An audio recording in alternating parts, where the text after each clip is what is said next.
Gente, boa tarde. Eu sou Carolina Sanches e eu vou passar agora a próxima 1 hora com vocês falando sobre leituras elásticas e livros lúdicos a convite da Estrela.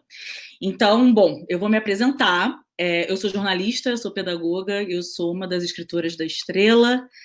E há alguns anos eu desenvolvo e trabalho com um conceito chamado leituras elásticas, e é por isso que a minha parceria com a Estrela deu tão certo, porque a gente se encontra em vários lugares que eu vou apresentar para vocês. O que é formar leitor na contemporaneidade? Então, o que eu vou fazer? Eu vou compartilhar minha tela com vocês, e aí a gente vai seguir o flow, tá bom? Então vamos lá, vamos compartilhar a tela, porque a gente tem uma viagem para fazer hoje, a gente vai ver um pouco para poder entender que formação do leitor desse tempo é esse, né? Que leitor é esse desse tempo? A gente precisa entender o tempo, o nosso mundo, as mudanças e os impactos, quem é essa criança para poder chegar na leitura. Então, essa é a intenção do dia de hoje. Vamos lá? Então, eu já estou compartilhando a minha tela, tá aí, leituras elásticas, livros lúdicos, conectando pontos. A gente está precisando conectar alguns pontos que parecem desconectados. Como eu estava falando, eu sou jornalista, pedagoga, escritora e ludóloga, ou seja, eu pesquiso jogos, principalmente jogos analógicos. Eu sou do Ler Conecta, uma das fundadoras e uma das sócias aqui do Rio de Janeiro. Eu trabalho com a Estrela, eu sou uma das curadoras da Bienal do Livro do Rio de Janeiro, então é um prazer estar aqui na Bienal de São Paulo, falando sobre esse conceito, trocando com pessoas que têm interesse, né, nesse assunto de falar de criança, formação de leitor, e eu sou uma das professoras fixas da Casa do Saber Rio. Então vamos lá. Bom, eu quero começar com esse GIF por motivo simples. Esse foi o nosso ano de 2020, né, gente? É isso aqui, ó. Parece que o desafio não acaba. Então, chegar em dezembro e ainda ter espaço para falar de livro, leitura, é realmente muita resistência, né? Estamos aqui. Então, a gente tem que agradecer, e que bom que vocês estão aí também, porque a gente tem muito trabalho pela frente. 2020, a gente pode nomear essas... O Mário Bros tentando desviar de todas essas bolinhas de fogo, né? A gente pode nomear Covid, recessão, né? Enfim, o que não falta é coisa para a gente dizer o que foi de desafios de 2020. Por isso a gente precisa falar do nosso tempo, gente. A gente precisa falar e entender que tempo é esse que a gente está vivendo em 2020.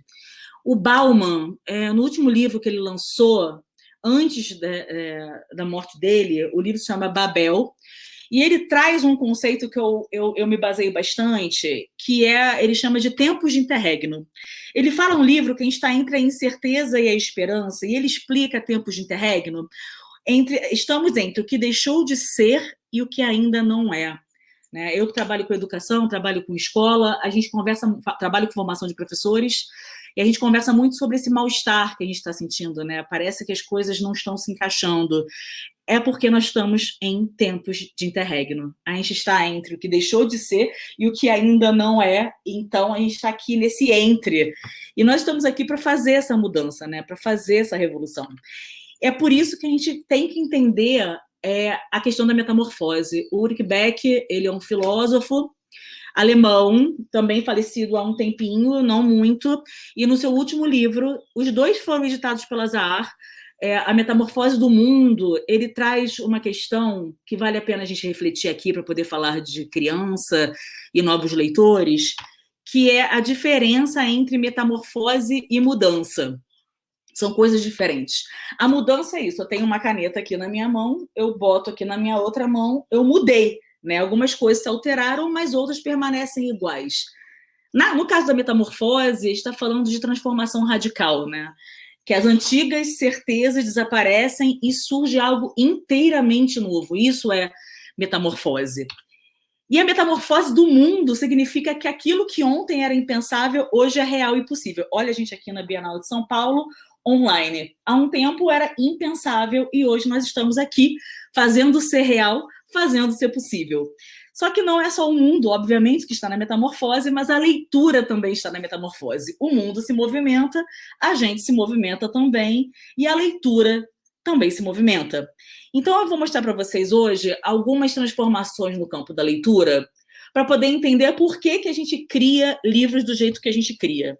tá? Para poder entender qual é o lugar dos livros lúdicos, que é o conceito que a Estela trabalha, e para poder falar um pouquinho sobre leituras elásticas, que é um conceito que eu desenvolvi, e onde a gente se encontra, tá?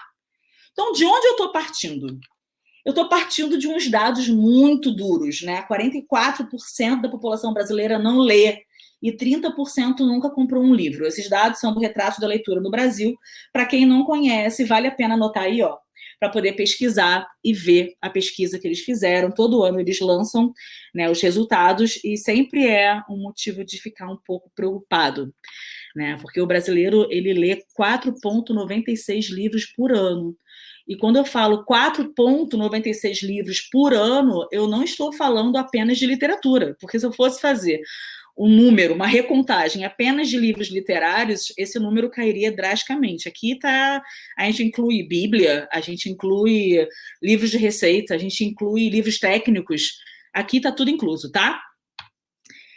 E nessa última pesquisa do Retrato da Leitura do Brasil, apareceu isso aqui, que o Brasil perde 4 milhões, né, 4,6 milhões de leitores entre 2015 e 2019. Pessoas que deixaram de ler livros.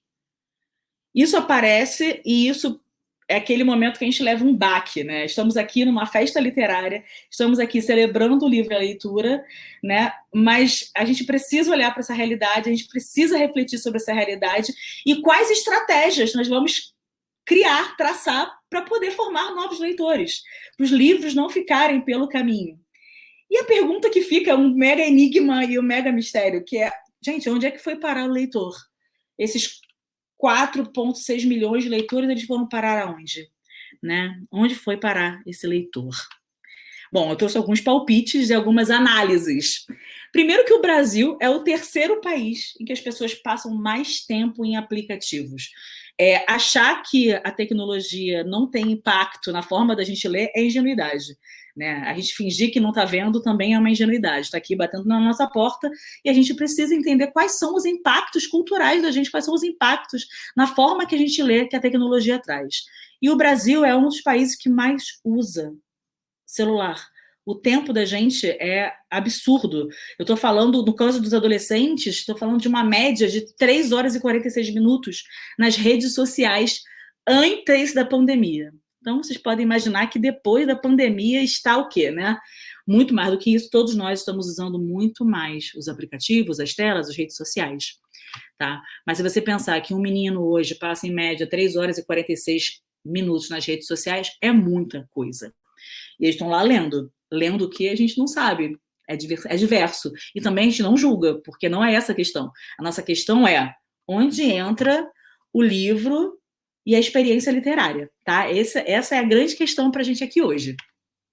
E aí a gente vai ver que, além das redes sociais, tem algo. Então, vamos lá, 3 horas e 46 minutos que um adolescente passa no celular. Vamos agora pegar a Netflix.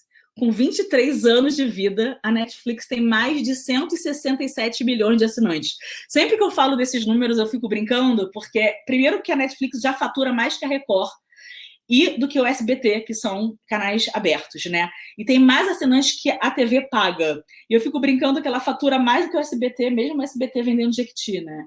A gente está, assim, no momento Netflix, isso que eu estou falando antes da pandemia, em que, quando os meninos não estão nas redes sociais, eles estão em streaming, né? E o Netflix ele divulgou alguns números para a gente. No fim do ano passado, ela anunciou que os usuários haviam assistido 140 milhões de horas de conteúdo por dia. 140 milhões de horas que as pessoas gastaram assistindo os conteúdos da Netflix. Cada pessoa assiste, em média, 1h10 de conteúdo da Netflix por dia.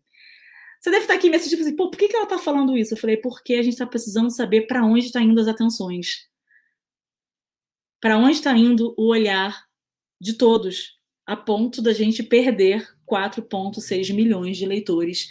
E se a gente não fizer nada, a gente vai fazer o que o Todorov fala no livro, né? Eu não tenho preocupação do livro acabar. essa coisa, esse discurso apocalíptico, não é essa a preocupação. A preocupação é a gente achar, ou as pessoas acharem que a literatura ela não tem mais relevância, as pessoas serem diferentes a ela. É essa a batalha da gente, é essa a bandeira, né? Então, a gente tem essa Netflix, 1h10 de conteúdo, somados com os 3h46 minutos que os meninos passam nos aplicativos, a gente está falando quase de 5 horas, né, de uso de telas. E ainda tem a escola.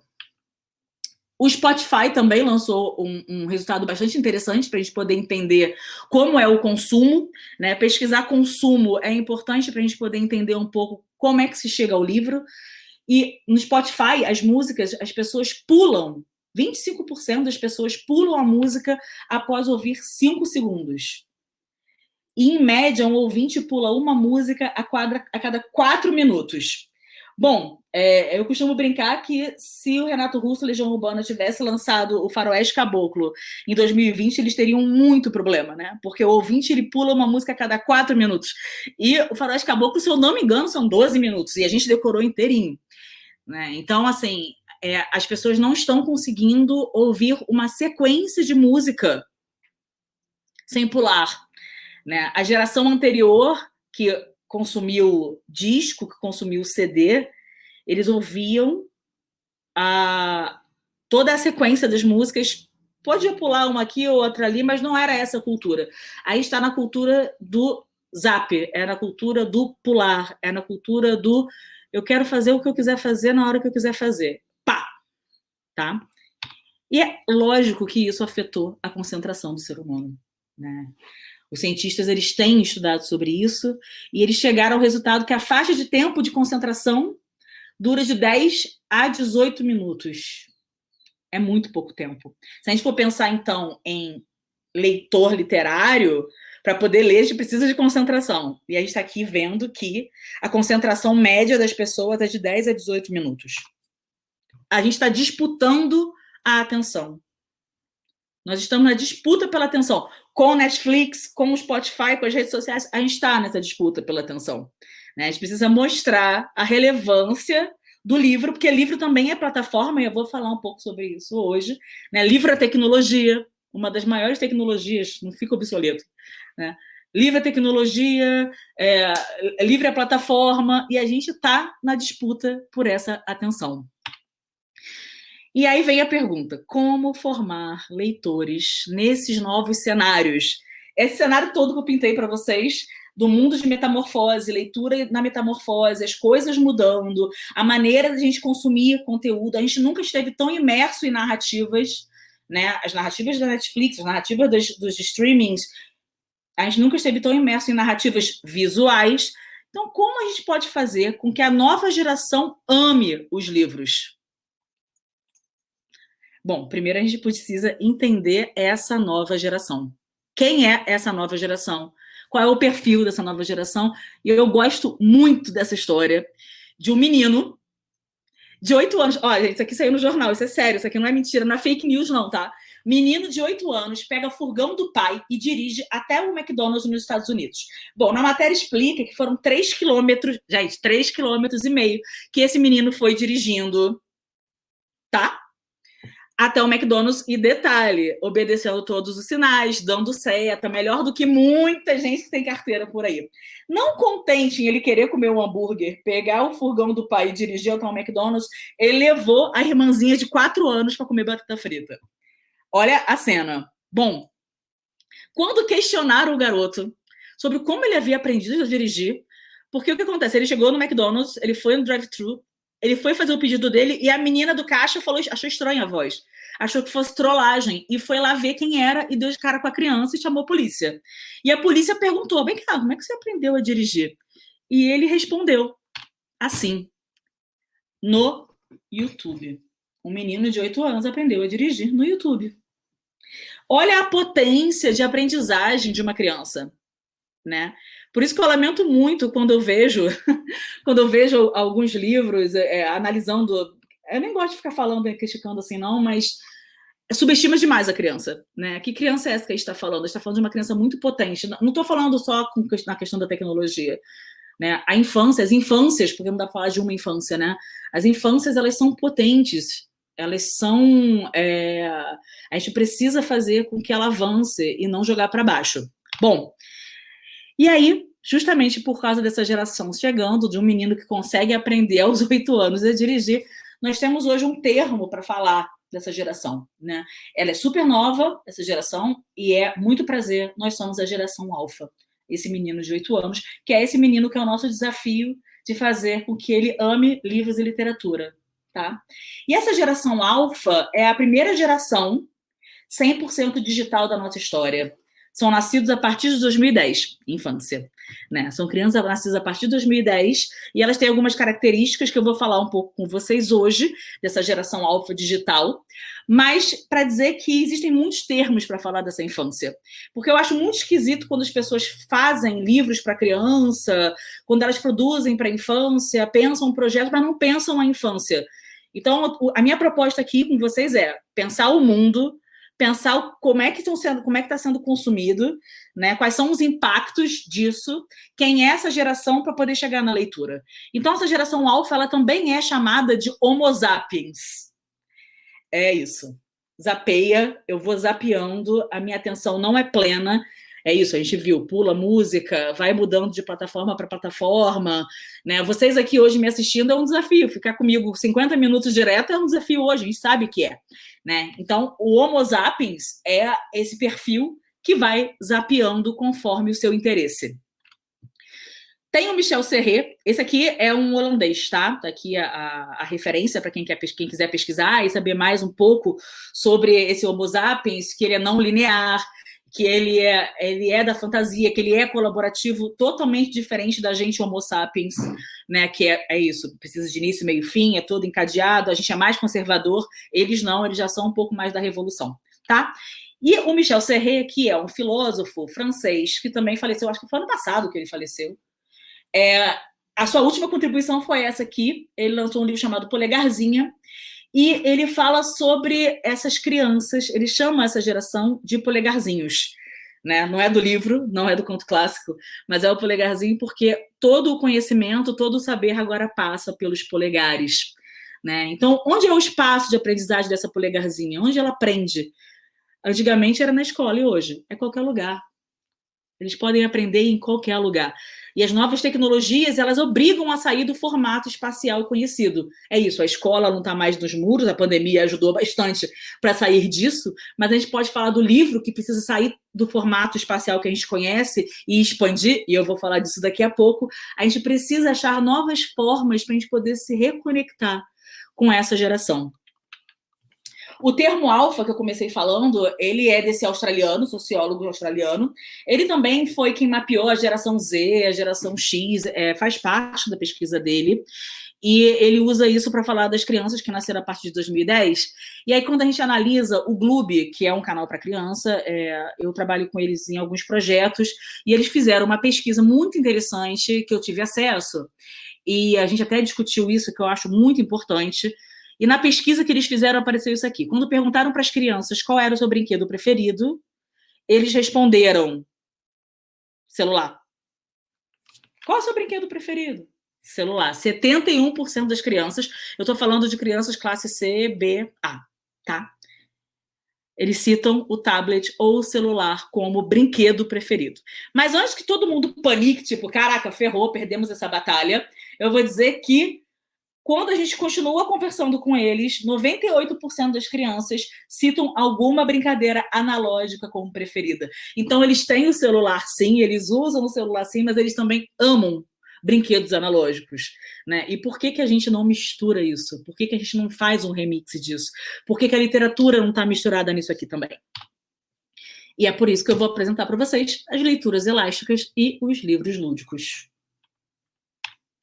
Então, o grande desafio das leituras elásticas, e eu vou explicar para vocês o que são as leituras elásticas, é recuperar o interesse das pessoas pelo conhecimento, pelos livros em um mundo em constante mudança. A gente precisa fazer com que as pessoas tenham curiosidade. Sem curiosidade, a gente não desenvolve nada, não desenvolve inteligência, conhecimento, nada, né? A gente precisa fazer com que as pessoas sejam curiosas, que as crianças sejam curiosas, que elas tenham desejo de conhecer, né? Não entregar pronta para ela e fazer com que ela desbrave, que ela busque. Eu adoro um conceito de quem trabalha com a infância, que diz que trabalhar com uma criança, principalmente na primeira infância, né? Ou seja, criança de 0 a 6 anos, é trabalhar com duas perspectivas de trabalho com as crianças, né? Dois aspectos. A criança cientista e a criança artista. A criança cientista é a que vai pela descoberta, construção de hipóteses, e a criança artista é a que vai criar novos mundos e vai pelo caminho da sensibilidade. A gente precisa tanto da criança cientista quanto da criança artista. Então, nas leituras elásticas, a história... Então, o que são as leituras elásticas, né? A história convida o leitor a ampliar suas experiências sobre aquele universo ficcional, esticando o livro e a leitura para outros formatos e linguagens, contribuindo na expansão do seu repertório. Ou seja, a gente tem um livro, como a gente conhece, o maior objetivo das leituras elásticas é fazer com que as pessoas se encantem pelos livros, não podemos esquecer isso, tá?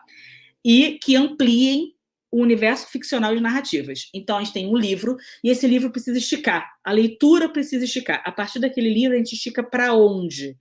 Geralmente, as pessoas fazem isso sozinha, mas como vocês viram, a gente anda perdendo a batalha, a gente precisa contribuir nessa formação. Então, para a gente poder contribuir na expansão do seu repertório, eu pensei num processo chamado leituras elásticas, porque uma das formas de esticar essa leitura, de esticar esse olhar dessa criança, pode ser pelos livros lúdicos. Essa é uma das possibilidades das leituras elásticas, porque eu posso esticar o livro para uma animação, eu posso esticar o livro para outras histórias, eu posso esticar o livro para jogos. E é onde eu e a Estrela a gente se encontra muito, né? Quando eu... Bom, vou mostrar. Primeiro que eu sou criança Estrela, infância 90, né? A Estrela tem 85 anos, é brasileira, e quando eu vejo os brinquedos que eu gostava, né, na minha infância, eu lembro de muitos brinquedos da Estrela. O Cara, até botei aqui da década de 90, eu acho que vocês todos conhecem, né, um clássico dos clássicos. Eu fico brincando que eles me ajudaram a construir personagem, entendimento de características e tal. E o Vira-Monstro e Vira-Herói, que era um dos meus brinquedos preferidos, é um kit em que a gente criava e desenhava monstros assustadores que podiam virar super-heróis. Isso de que o monstro pode virar um herói, o herói pode virar um monstro, isso ficou muito forte em mim, né? De que a gente pode fazer várias camadas de leitura e misturar narrativas. Isso na década de 90. Mas aí a gente chega, né, nesse século, né, nessa questão do 2020, a Estrela resolve criar uma editora, né? A Estrela resolve criar uma editora e quer modernizar o jeito de ler um livro. Quando eu li isso no Estadão, até eu guardei esse jornal, assim. Falei, cara, que isso? Alguém está fazendo o que eu acho que tem que ser feito. Meu Deus, eu preciso conhecer essas pessoas. Né? E aí saiu nessa matéria, foi em agosto de 2018, saiu assim, Fábrica de Brinquedo começa a publicar livros para crianças entre 3 e 14 anos e quer vender em livraria, loja de brinquedo, escolas e igrejas. Falei, gente, genial. Eu quero conhecer. E eu fui conhecer um dos projetos, que é esse aqui, A Volta ao Mundo em 80 Dias, do Jules Verne, ou seja, um grande clássico. Quem fez esse livro, que é um livro lúdico, foi o Beto Junqueira, que é o editor, um querido amigo. E quando eu vi essa caixa, que vem um livro e vários desafios, eu falei, gente, é isso. Isso é um dos aspectos das leituras elásticas. Então, como parte da estratégia da Estrela para se manter relevante nesse século digital, ela anunciou a criação da Estrela Cultural, que é uma editora que propõe uma nova experiência de leitura ao misturar histórias, jogos e brinquedos. Então, o que a gente está fazendo aqui? A gente está hackeando, cara. A gente está tentando hackear essa formação leitora. Né? A gente está tentando trazer novas discussões para poder ampliar, esticar o olhar dessa criança. Então, quando a gente abre essa caixa, olha só. Então, vamos lá, tem vários capítulos, e para poder passar de capítulo, você precisa vencer um desafio, o leitor precisa vencer um desafio. E que é um luxo poder trabalhar com a Estrela, né? Tem a fábrica, tem os brinquedos, a gente poder misturar linguagens realmente campo fértil para a galera criativa. E aí o Beto fez esse projeto, né, essa coisa de reapresentar os clássicos de outras formas, lembrando que não é para se encerrar nesse livro a partir disso, ela querer buscar mais sobre o Júlio Verne, ela saber e procurar outros livros. A gente quer contribuir que a partir daqui ela possa se encantar com esse universo ficcional e ir atrás de outras formas de leitura, tá? E aí é onde eu entro, que aí quando eu vi essa questão do Beto, e aí nós fomos apresentados, eu e Beto, aqui no Rio de Janeiro, foi um encontro lá no meu escritório, inesquecível, né? A Cláudia Araújo nos apresentou, do Capital das Letras, falou, vocês precisam se conhecer, e a gente precisava se conhecer mesmo. Então, a partir dessa conversa, eu e Beto, a gente saiu de lá com vários planos de dominar o mundo. E aí foi onde nasceu o primeiro projeto meu com a Estrela, que é o Vai Lobo, que está aqui, inclusive. Olha, eu não estou me vendo no vídeo, tá? Então, eu só estou vendo a minha tela. Então, enfim, mas eu sei que estou mostrando o Vai Lobo, tá aqui. O Vai Lobo, eu tive a ideia de misturar clássicos. Eu gosto de remixar. Lembra que eu falei do Viramonte e Vira-Herói? Eu gosto dessa coisa de misturar plataformas, misturar personagens, misturar pessoas, misturar ideias. Então, o Vai Lobo são 4 lobos clássicos. Então, é o lobo da Chapeuzinho, é o lobo dos 3 porquinhos, é o lobo do pastorzinho e dos 7 cabritinhos. Né? São 4 lobos. Então, aqui dentro da caixa, nós temos o livro com reconto. Então, eu escrevi as histórias. E eu adoro o formato do livro, porque isso aqui também é uma maneira de bibliodiversidade, de pensar novas plataformas, pensar outra forma de ler. E eu convidei ninguém mais, ninguém menos do que a minha grande amiga, que eu amo, admiro e eu acho uma das maiores ilustradoras desse país, Mariana Massarani. Então, nós formamos uma dupla para criar esse Vai Lobo. Então, a Mariana ilustrou. Então, o que tem nessa caixa? Nessa caixa, o leitor ele precisa ler, tá? Para poder jogar, precisa ler. Então, ele lê os 4 contos e ele vira lobo. Ele vai viver a experiência de ser o lobo. Por isso que fala, vai lobo, ele precisa caçar os personagens, tá? E aí também a gente criou vários níveis de dificuldade. Tem o nível básico, intermediário e avançado. Então, a faixa etária disso aí vai de 5 anos ao infinito. Inclusive, eu queria dizer que os adultos jogando Tapa Certo, porque é isso, né? Eu trouxe Tapa Certo, que é um grande clássico, um jogo divertidíssimo da Estrela. E os adultos, vocês não têm ideia do que são os adultos jogando Vai Lobo, tá?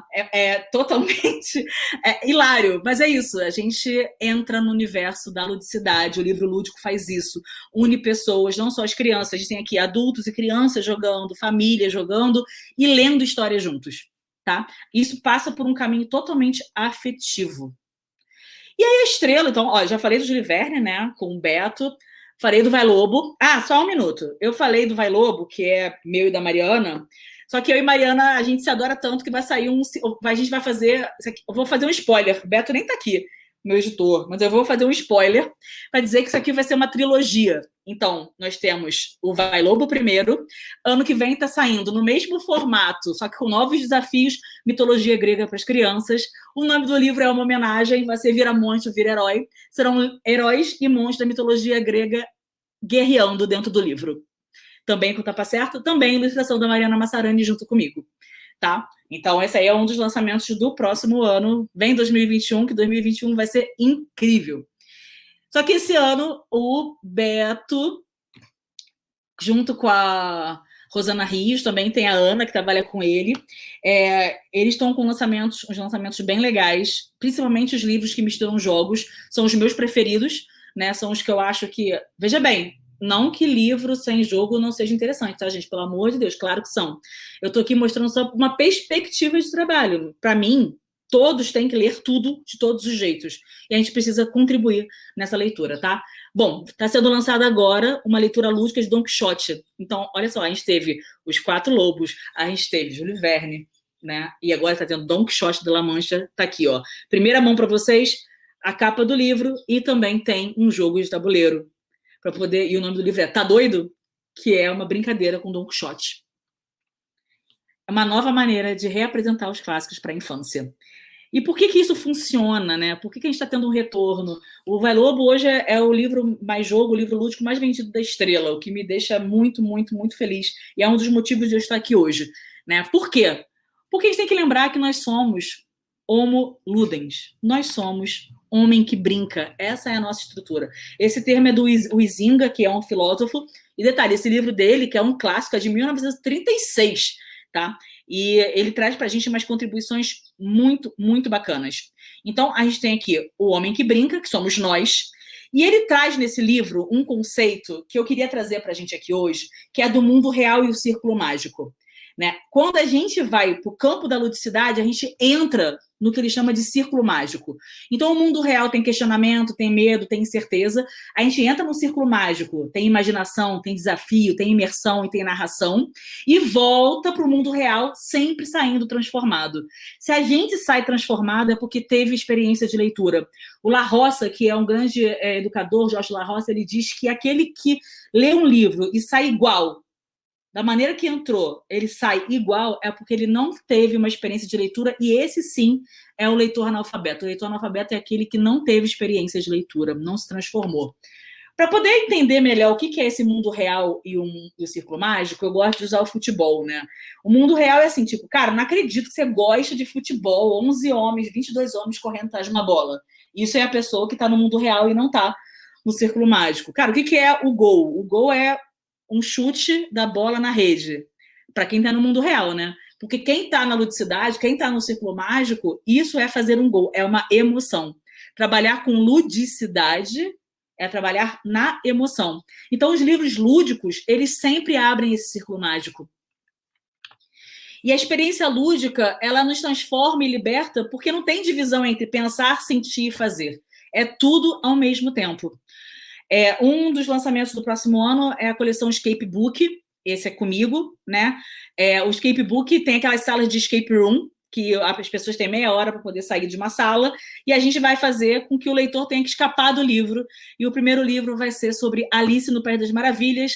O nome do livro é Festas de Desaniversário da Alice, e o livro é totalmente não linear, e o leitor vai ter que tentar escapar da Rainha de Copas, senão, corta a cabeça, e ele vai brincar com os personagens não linear, né? Não linearmente dentro do livro. Né? Isso é uma proposta de leitura elástica na perspectiva dos livros lúdicos. Então, os 5 princípios básicos da leitura elásticas são imersão. Então, é isso, quando eu boto o menino para virar lobo, né? Quando o menino está lá fazendo os desafios do Volta ao Mundo, quando o menino está lá com o Don Quixote, o que a gente tem ali? A gente tem uma imersão. Tá? Tanto no campo ficcional da leitura literária quanto do jogo. A gente tem uma ampliação de repertório, a gente tem o remix, a gente mistura jogos com livro, tá? Eu misturo lobos, eu misturo heróis, eu misturo mitos. Tem que ter uma interatividade, né? É isso, o menino quer participar, essa geração alfa, ela gosta de ser protagonista, ela não é só consumidora passiva, ela quer participar, e, gente, tem que ser divertido, né? Tem que ter a gente só aprende pelo prazer, e a diversão é importante, essa vírgula está aqui a mais, precisa tirar. Então, quando a gente pensa em produção para criança na contemporaneidade, eu penso assim, canal 1, livro, canal 2, jogo, canal 3, animação. Ou eu posso pensar, isso aqui eu esticando, é não linear, o menino está no livro, aí ele vai para o jogo, que aí depois ele vai para um quadrinho, que aí ele vai para o cinema, que ele vai para a música. É não linear, a formação leitora dessa criança hoje é totalmente não linear. Né? Então, mas eu também posso fazer o canal 1 livro, canal 2 livro e canal 3 livro. Eu posso fazer misturas e misturas para poder fazer com que essa criança estique o olhar e que ela tenha fluidez, a mesma fluidez que ela tem com Minecraft, com Fall Guys, com PS4, com Nintendo Switch, ele também tenha fluência, tenha esse flow na leitura e na literatura. Esse é o objetivo dourado. Então, a gente tem que esticar. Estica, e o universo Star Wars faz muito isso, né? É cinema, é jogo, é brinquedo, é livro, é quadrinho, e assim vai embora. Esse livro... Então, eu sou do Ler Conecta, eu abri falando isso, né? O Ler Conecta aqui do Rio, e depois de... A gente foi fundado em 2007. Depois de 13 anos, a gente resolveu abrir um selo editorial. Primeira vez. Primeira publicação saiu esse ano, 2020. Viu? Ano de pandemia tem coisa boa também. E esse selo editorial, ele é um lugar de experiência, a gente fica experimentando linguagens. É uma collab com o Mapalab, aqui do Rio também, Marta Ribas, Camila Perligeiro e Ana Paula Costa. E esse livro aqui eu escrevi junto com o Ricardo. Mas qual é o diferencial desse livro? Bom, Zap do Olimpo são papos de WhatsApp dos mitos gregos. Então, o livro todo é em formato de WhatsApp. E se os deuses gregos tivessem celular? Bom, vocês sabem que no WhatsApp tem o Zap da família, né? Sempre tem treta, então vocês podem imaginar o que é o Zap do Olimpo?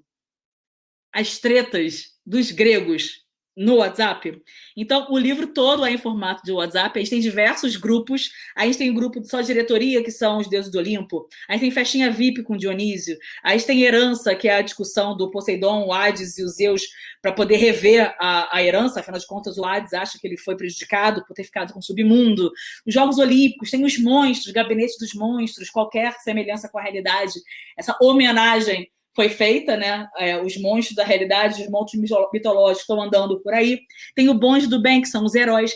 A gente brinca com o WhatsApp, a gente traz Instagram, a gente traz LinkedIn, os monstros é o monstrinho. Os monstros estão querendo se recolocar no mercado de trabalho. A gente brinca com isso. Ah, tá, mas isso é um livro linear? Então, não, porque a gente tem o livro e a gente tem o que a gente chama de universo ficcional expandido. Né? A gente trabalha com um livro que estica.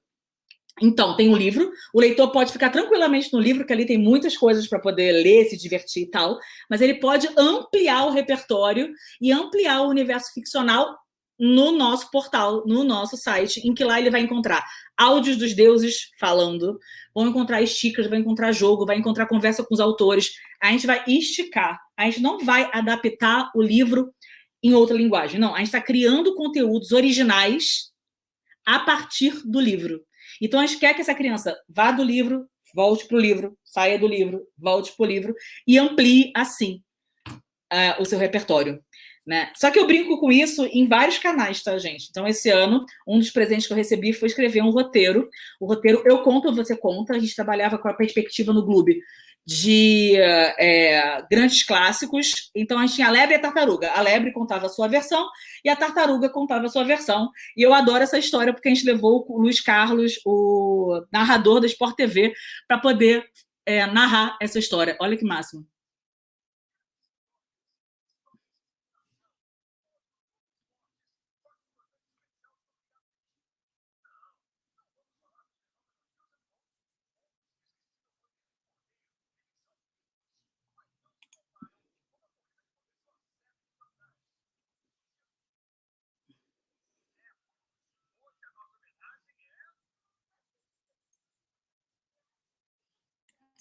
E são os atores, são as crianças do Globo que fazem as gravações em casa. Estava todo mundo em casa por conta da pandemia. A gente mandava o roteiro, eles gravavam, a gente editava e botava os grandes clássicos da literatura nas redes. As crianças escolhiam os personagens, histórias e atores no Instagram. A gente gravava e colocava no YouTube para eles.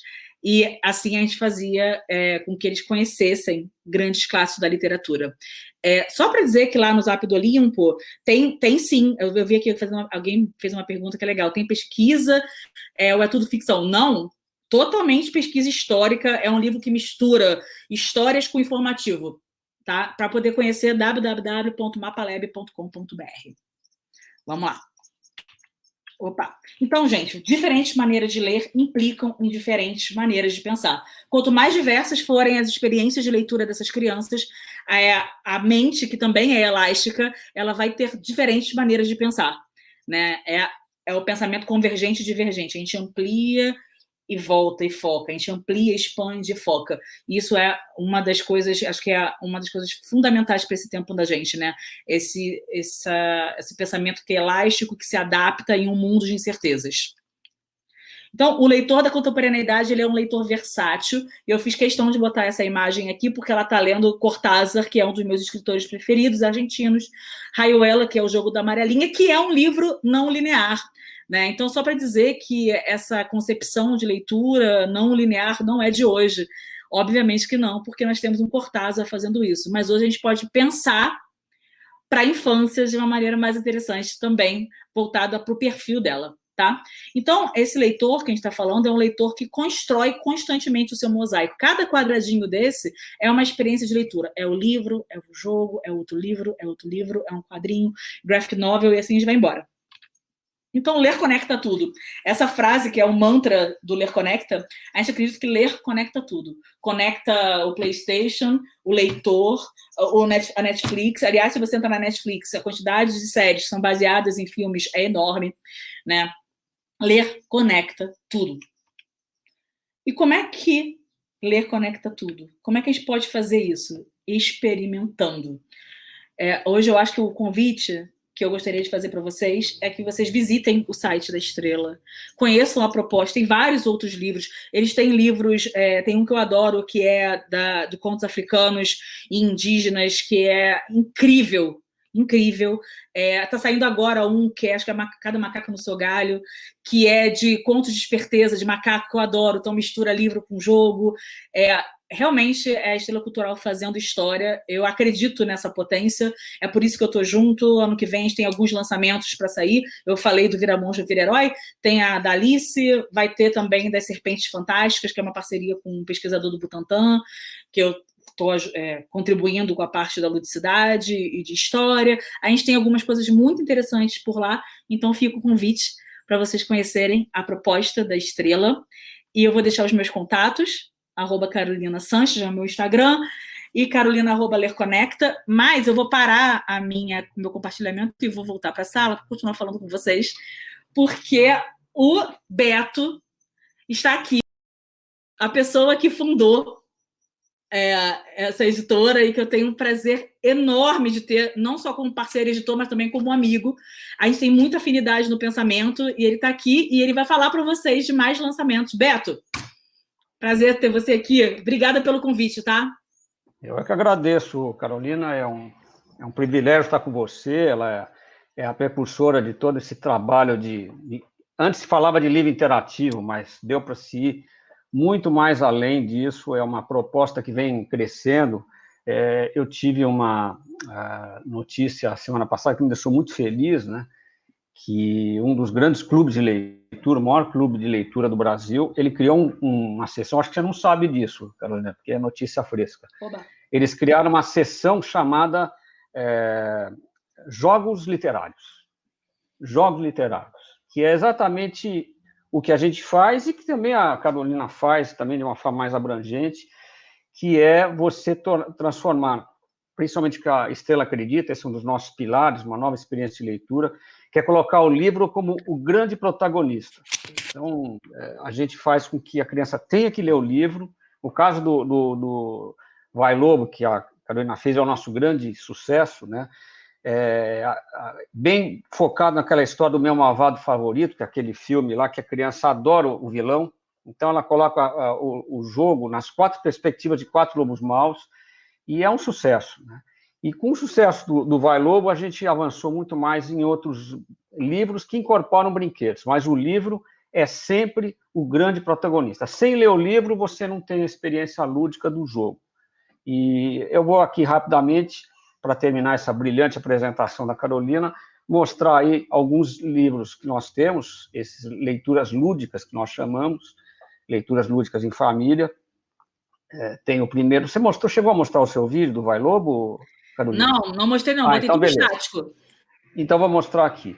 Então eu vou mostrar os book trailers desses 7 itens que a gente tem interativos, lúdicos, ou de leitura elástica, embora a leitura elástica, como a Carolina falou, é muito mais amplo, mas a gente tem isso, nosso grande aposta ano que vem.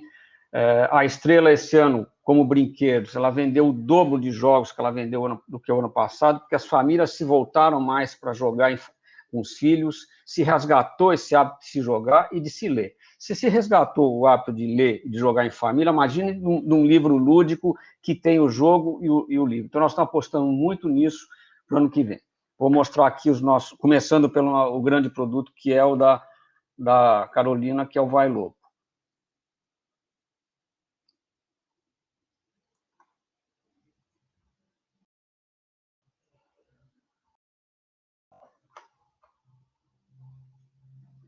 Colocou aí, ô? Sim, tá rolando. Agora falta... Pode seguir Pode seguir. Pronto, vamos lá. Esse aqui é o primeiro, então.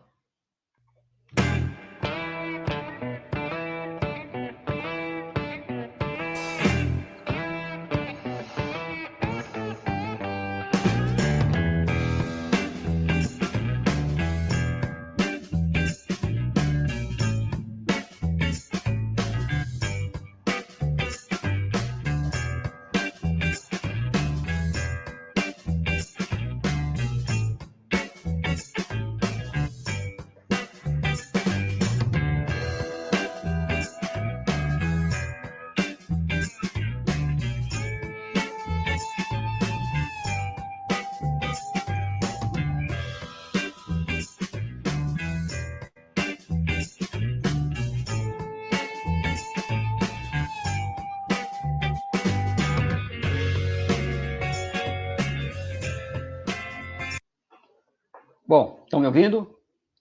Sim. Tá. Esse é o nosso grande best-seller. Tem a Marina Massarani, que também é o ilustradora oficial, assim como a Carolina Sanz, a Marta Ribas, são as grandes mentoras da parte infantil da Bienal do Rio de Janeiro. Estaremos lá de novo ano que vem, né, Carolina? Com certeza. Uma pessoa também super competente. E a gente, ano passado, fez história com vocês, com um stand lá, que era uma tenda de circo. Levamos Salgueiro lá. Eu quase fui preso, né, Carolina?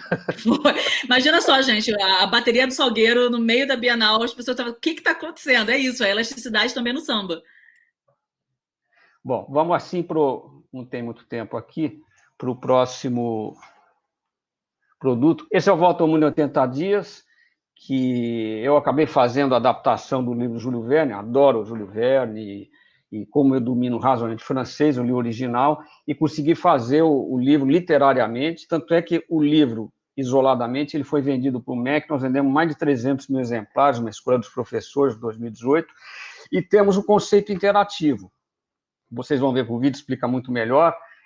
A criança, para passar ao longo da história, ela tem uma ampulheta que tem que fazer atividades bem no calor da história, né? Porque o livro é uma luta contra o tempo que o Phileas Fogg fez numa aposta num clube londrino, que ele daria a volta ao mundo em 80 dias, no século XIX, isso era uma loucura, né? E ele supera vários momentos limites, assim, por uma fração de segundos ele conseguiu entrar num trem, pegar um barco e atravessar uma tempestade.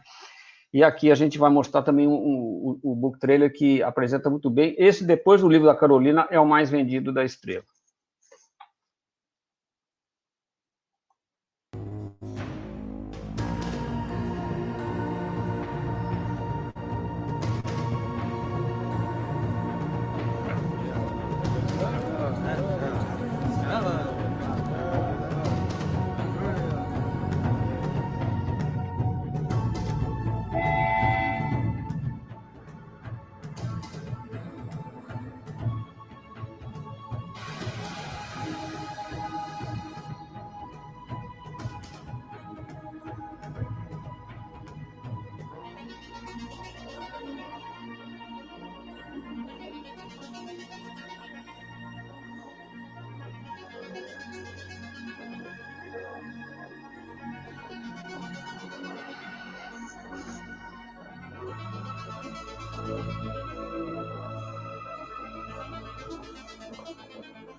Créditos aqui para o Danilo Tanaka, que é o ilustrador, e para a Cris Mello e para a Karina, lá do nosso estúdio do Rio de Janeiro, que foram brilhantes em fazer esse book trailer, são nossas parceiras de sempre.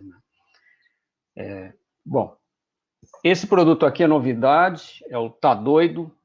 Eu acho que o Don Quixote de La Mancha, que é um dos grandes clássicos da literatura universal, e a Rosana Rios, que é uma grande autora, ela conseguiu fazer uma adaptação muito feliz para essa faixa etária dos 8 aos 11, 12 anos, e ela veio já com uma proposta de fazer um jogo, né? E a gente adaptou a ideia dela e fizemos um jogo de tabuleiro e de cartas. Então, a criança, logicamente, tem que ler o livro, tem 96 páginas, muito bem ilustrado pelo William Yukio, outro ilustrador do Rio de Janeiro, Carolina também do Rio. A gente está sempre com o Rio, né, Carolina? Os cariocas estão bem conosco aqui. Mariana também, a Mariana também, a Mariana carioca. também é carioca, a Cris, a Karina. O Don Quixote, a criança tem que ler o livro, tem que conhecer a história, e o jogo de tabuleiro ela tem 2 bolos de cartas. Dependendo da casa que ela cai, ela vai ter que responder uma pergunta com 3 respostas, tem que saber qual que é a certa, para poder avançar ou não na casa. E são perguntas sobre o livro, perguntas relativamente simples, né? Mas tem que ler o livro. Né?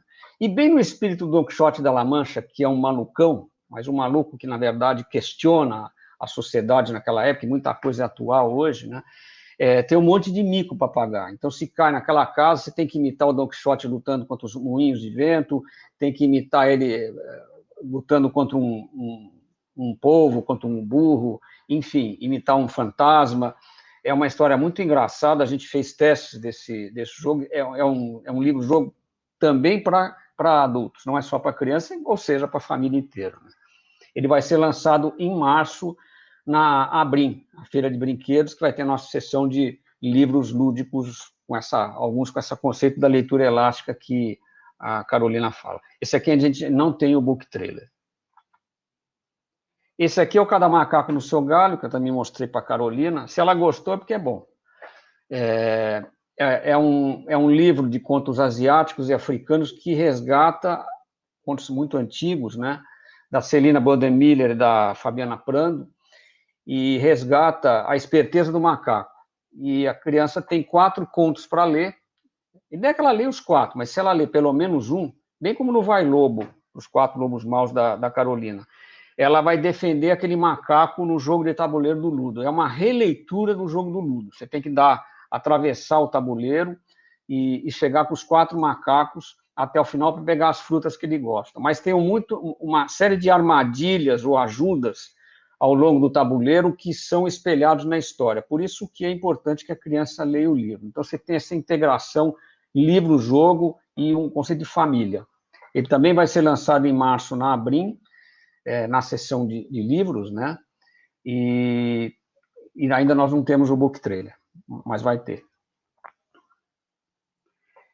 A Arca de Noé é um clássico da literatura universal. Nós chamamos mais uma fluminense, a Dilma Dávila de Niterói, ela que fez essa adaptação, que é válida para qualquer religião, católica, evangélica, espírita, não tem nenhuma tendência e nenhum viés nessa história, e é bastante lúdica. A criança monta um barco que vem no conjunto, e depois ela é ensinada a modelar todos os bichinhos, os casais que fazem parte da Arca de Noé, para colocar em cima da Arca de Noé, e vai atravessando o livro na medida em que se lê a história, que é bem simples, feita em versos, né? Foi ilustrado pela Sharon Pires, essa é de Campinas, muito competente, indicada pela Ana Luísa, que é a nossa super coordenadora editorial, que só não faz chover. Ela é a moça dos 7 instrumentos. Bom, vamos aqui para esse tem book trailer. E olha, vocês vão perceber que esse book trailer tem um sotaquezinho carioca. Opa!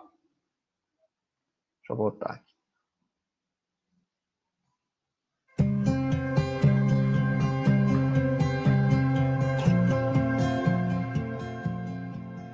A Arca de Noé, conhecida por todos, agora é contada de outro ponto de vista. Arca para quê? Uma história de aventuras pode acontecer. Os animais não podiam acreditar em Noé. Ele dizia que um grande temporal estava por vir. Uma história interativa com animais para modelar. Todos a bordo. Um temporal veio com muita força. O que pode acontecer? Entre nessa aventura agora.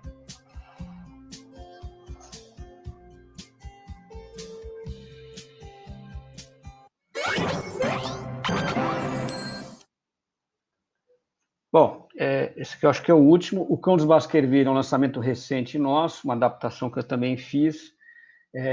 Investigação tem tudo a ver com esse conceito de elasticidade, de lúdico, né?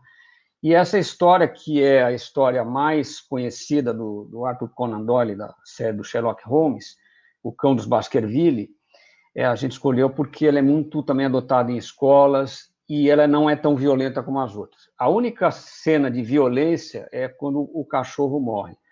Na história original, ele leva um tiro. Como esse livro é para crianças de 8 a 12 anos, na adaptação eu mudei isso. Eu tirei a arma de fogo.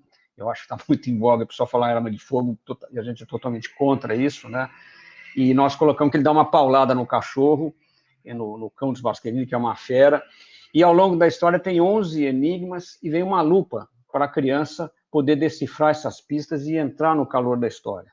Tá? Também o Danilo Tanaka foi quem fez as ilustrações, e mais uma vez o book trailer da Cris Mello e da Karina.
Por fim, tem esse que a Carolina falou, que é o livro dos Jogos das Crianças Indígenas e Africanas, do Carlos Seabra, que é um gênio dos jogos. Ele criou o War 2 e muitos outros jogos, e é um resgate da cultura africana e da cultura indígena. Nós contamos a história do Adu, que é um jogo de tabuleiro de indígenas, que jogavam no barro ali, mas tem tudo a ver com o jogo de tabuleiro, que a onça tem que escapar, ela tem que comer pelo menos 4 cachorros, ou os cachorros têm que encurralar a onça. É um jogo de tabuleiro, como vocês estão vendo ali na imagem, também no book trailer que vai vir em seguida. Esse conjunto entrou no catálogo de Bolonha e foi indicado pela Fundação Nacional do Livro Infantil Juvenil como altamente recomendável. Ele é extremamente lúdico e resgata também a Mancala, que é o xadrez dos africanos. Tem centenas de versões desse Mancala, que é o jogo da semeadura. Nós escolhemos 4 que foram trazidos pelos africanos escravizados, e é hoje uma das nossas grandes apostas e está indo muito bem. Esse produto foi lançado na Bienal do ano passado. O ilustrador é o William Yukio, do Rio.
Vem o livro, com 32 páginas, vem os 2 tabuleiros, o Mancala tem 4 versões de jogo, e todas as peças para se jogar têm sido muito compradas por escolas também.